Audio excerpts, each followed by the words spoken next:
अगर एक current carrying wire को किसी मैग्नेटिक फील्ड में रखें तो क्या उस पर फोर्स लगेगा? जी हां, उस पर फोर्स लगेगा। और फोर्स कितना लगेगा? तो घर में क्या आता है भाई? इलेक्ट्रिसिटी का बिल। तो बिल की कुछ बातें करने वाले हैं इस वीडियो में, तो चलिए शुरू करते हैं।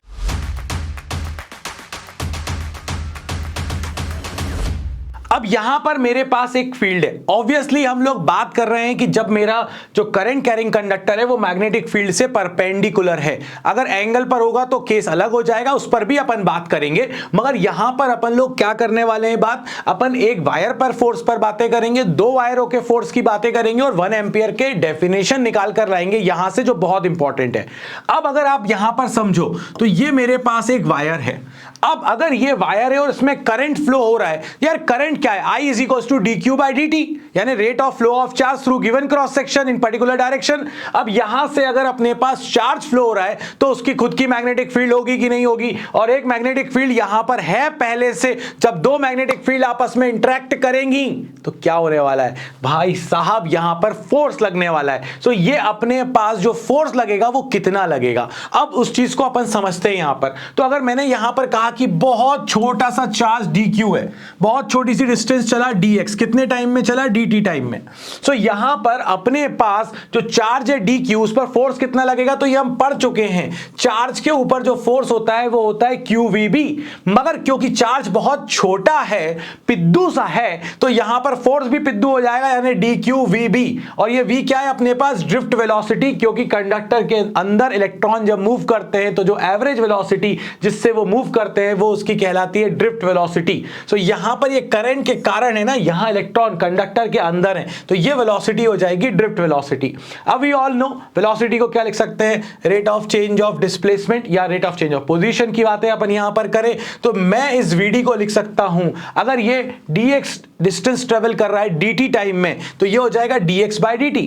अब इस वेलोसिटी को उठाकर यहां रख दो तो ये क्या हो जाएगा? dq, और vd की जगह पर आपने रख दिया dx by dt into magnetic field b।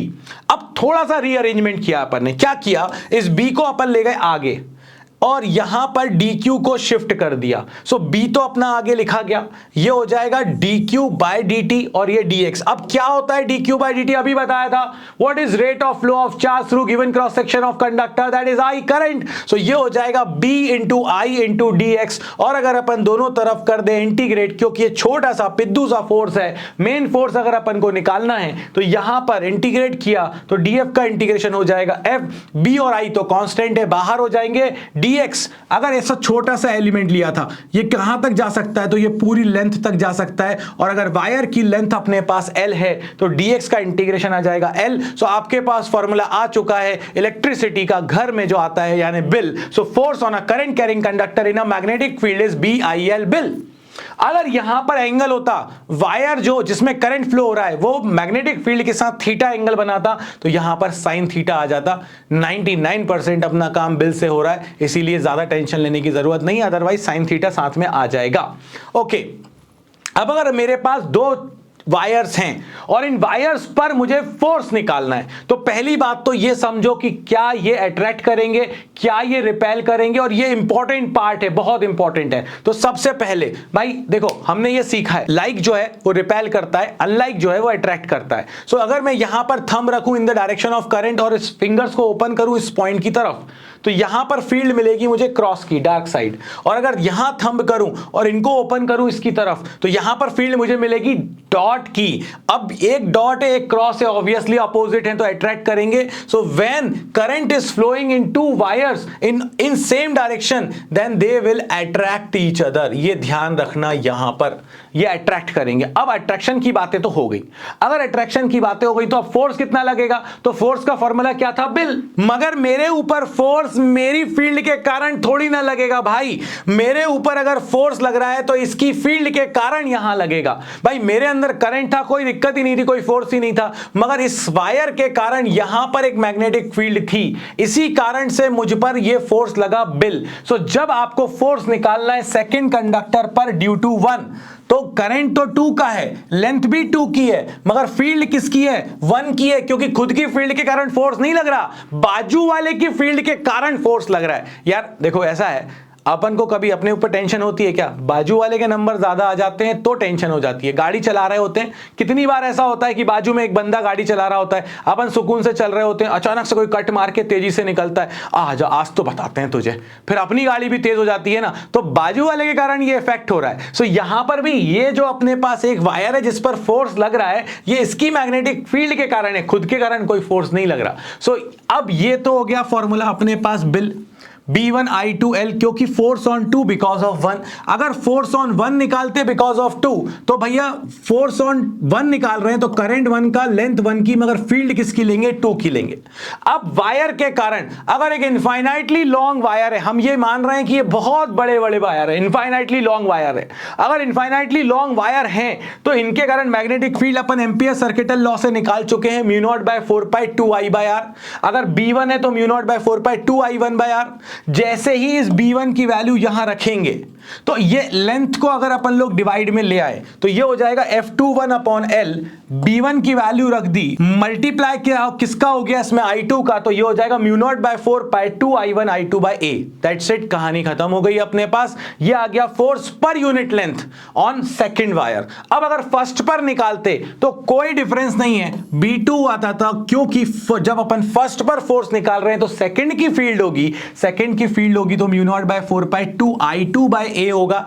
a क्यों? क्योंकि डिस्टेंस a है, यहां पर अपन को ये a डिस्टेंस दे रखी है। सो यहां पर जैसे ही आप रखोगे B2, ये B2 की वैल्यू आप यहां रख दोगे, F21 लेंथ, यानी फोर्स पर यूनिट लेंथ निकाल रहे हैं अपन, यहां पर ये वैल्यू रखी μ0/4π2I2/a इंटू I1, यानी 2I1I2/a। दोनों फोर्सेस की वैल्यू सेम है, बस फोर्स लिखो बिल और मैग्नेटिक फील्ड की वैल्यू रख दो दूसरे वाले की, दैट्स इट, कहानी खत्म। फोर्स पर यूनिट लेंथ निकाल रहे हैं, याद से यूनिट आएगी न्यूटन पर मीटर। अब अगर मैं आपसे कहता कि यहां पर अगर आप देखो तो ये देखो यार, एक दूसरे को क्या कर रहे थे? वो अट्रैक्ट कर रहे थे, अपोजिट डायरेक्शन में थे। सो यहां पर जो अपने पास फोर्स आएंगे पर यूनिट लेंथ, वो F12 जो था वो मैग्नीट्यूड वाइज तो बराबर है मगर डायरेक्शन वाइज अपोजिट है, तो ये न्यूटन्स थर्ड लॉ को फॉलो कर रहे हैं। अब अगर कोई आपसे कहे कि इसकी मैग्नेटिक फील्ड लाइंस बनाओ, यार वायर तो इनफाइनाइटली लॉन्ग है, हर पॉइंट पर बनेगी, तो एक काम करो, एक प्लेन बना लो। प्लेन बनाने के बाद यहां पर आपने एक वायर और ये दूसरा वायर, अब अपन इस प्लेन में दिखाएंगे वो फील्ड को। सो देखो यहां पर पहली चीज तो सर्कल तो बना ही लो, ये सर्कल बना लो, यहां पर भी सर्कल बना लो, क्योंकि मैग्नेटिक फील्ड क्या होती है? Thumb in the direction of current and curl of finger will give you the magnetic field. तो यहां पर देखो फील्ड कैसी बन रही है, यहां से अंदर जाती हुई, यहां से बाहर आती हुई। यहां पर देखो ये thumb in the direction of current, यहां से फील्ड अंदर जाएगी, यहां से बाहर आएगी। अब यहां से ये अंदर जा रही है और ये बाहर आ रही है, तो ऐसा तो पॉसिबल नहीं होगा अगर आगे अपन देखें तो। इसीलिए जब अपन थोड़ा और बड़ा सेक्शन बनाएंगे तो ये अंदर जाना चाहता है, जैसे इसके फील्ड में आएगा तो ये टिल्ट हो जाएगा और ये बाहर आ जाएगा, तो ये कुछ इस तरह की मैग्नेटिक फील्ड लाइंस बनेंगी। अब मैं आपसे कहता हूं कि क्या अगर हम लोगों को कुछ अलग मिलेगा, अगर हम लोग करंट की डायरेक्शन जो है वो अपोजिट ले लें, तो एक में ऊपर जा रहा है, एक में नीचे जा रहा है? जी हां, अगर आपने यहां पर करंट अप है तो यहां फील्ड आएगी क्रॉस की, और यहां पर करंट डाउन है, thumb in the direction of current, open your finger towards the point, अंदर की तरफ है, ये भी क्रॉस, ये भी क्रॉस। हो सकता था दोनों डॉट होते, अगर इसको डाउन कर देते, इसको अप कर देते, तो अगर सेम हो गया तो सेम होने के कारण क्या होता है? सेम होने के कारण ये होता है कि ये एक दूसरे को क्या करने लग जाएंगे? रिपेल करने लग जाएंगे। और इसीलिए जब अपोजिट डायरेक्शन में करंट होता है तो मैग्नेटिक फील्ड के कारण ये एक दूसरे को रिपेल करते हैं भाई साहब, तो रिपल्शन। मगर फोर्स की वैल्यू आज भी वही रहेगी, μ0/4π2I1I2/a। अगर मैग्नेटिक फील्ड लाइंस बनानी होती तो ये एक प्लेन बना लेते अपन। अब ये वायर हो गया एक, ये हो गया वायर 2। अब अगर आप यहां पर समझो तो देखो, मैंने कहा था सर्कल तो बना ही लेना, तो यहां पर 2 सर्कल बना लिया आपने। अब यहां पर ये चीज नोट करो, thumb in the direction of current, यहां से अंदर, यहां से बाहर, यहां thumb in the direction of current, so यहां से अंदर, यहां से बाहर। अब ये दोनों सपोर्ट कर रहे हैं, इसीलिए जब बड़े और बड़े लेवल पर बनाएंगे और पास पास आएंगे तो ये सर्कल्स अपने और बड़े होते चले जाएंगे। तो ऐसी 2-3 लाइंस बीच में दिखा दो कि यार यहां से अंदर जा रही है और यहां से बाहर आ रही है, दोनों सपोर्ट कर रहे हैं इस चीज को। सो ये आपके पास बन गई मैग्नेटिक फील्ड लाइंस, जब आपके पास करंट जो था वायर्स में अपोजिट डायरेक्शन में है। फोर्स का फॉर्मूला आज भी वही है पर यूनिट लेंथ के लिए, म्यू नॉट बाय 4 पाई 2I1 I2 बाय ए। अब यहां से एक डेफिनेशन पूछी जाती है 1 एम्पियर की। 1 एम्पियर की डेफिनेशन अगर पूछी जाएगी तो भाई देखो, म्यू नॉट बाय 4 पाई की वैल्यू 10 की पावर -7 और जो 2 था यहां लिखा था मैंने आगे लिख दिया। अब मुझे तो 1 एम्पियर करना है। अगर 1 एम्पियर की डेफिनेशन चाहिए तो यार ऐसा तो है नहीं कि मैं सबको हटा दूं और बोल दूं I1, नहीं कर सकते ऐसा। तो स्टैंडर्ड डेफिनेशन कैसे दें? तो इनको हटाने का तरीका होता है, इनको 1 कर दो। अगर आपसे कहा जाए कि आपकी जो डिस्टेंस है दोनों वायर के बीच की वो 1 मीटर है, तो ए गायब हो जाएगा, 1 हो जाएगा। अगर मैं यहां पर फोर्स पर यूनिट लेंथ की वैल्यू ले लूं 2 × 10⁻⁻7, तो ये दोनों भाई कैंसिल हो जाएंगे। और अगर मैं I1 I2 की वैल्यू को I ले लूं तो ये I² हो जाएगा। जैसे ही वैल्यू रखूंगा, फोर्स पर यूनिट लेंथ की वैल्यू रखी, ये कैंसिल हो गया, ये हो गया I² और नीचे था अपने पास 1, तो I² = 1, यानी I की वैल्यू 1 एम्पियर आ गई। कब आई I की value 1 ampere is that current which is maintain in 2 infinitely long parallel conductors of negligible cross sectional area separated by 1 meter in vacuum causes a force of 2 × 10⁻⁻7 Newton on each meter of each wire। मतलब कि यहां पर अगर हम vacuum में 2 wires ले लें, ये मेरे पास 2 वायर्स हो चुके हैं दोस्तों, और इनके बीच की डिस्टेंस अगर मेरे पास 1 मीटर है और इन दोनों में अगर 1 एम्पियर का करंट जा रहा है, तो फोर्स पर यूनिट लेंथ कितनी आने वाली है? और वैक्यूम क्यों बोल रहा हूं? क्योंकि म्यू नॉट के साथ म्यू आर को 1 ले लिया, इसीलिए हम यहां पर वैक्यूम ले रहे हैं। सो ये मेरे पास डेफिनेशन निकल कर आ गई 1 एम्पियर की, और यहां से मेरे पास फोर्स पर यूनिट लेंथ का फॉर्मूला आ गया, फोर्स का फॉर्मूला आ गया।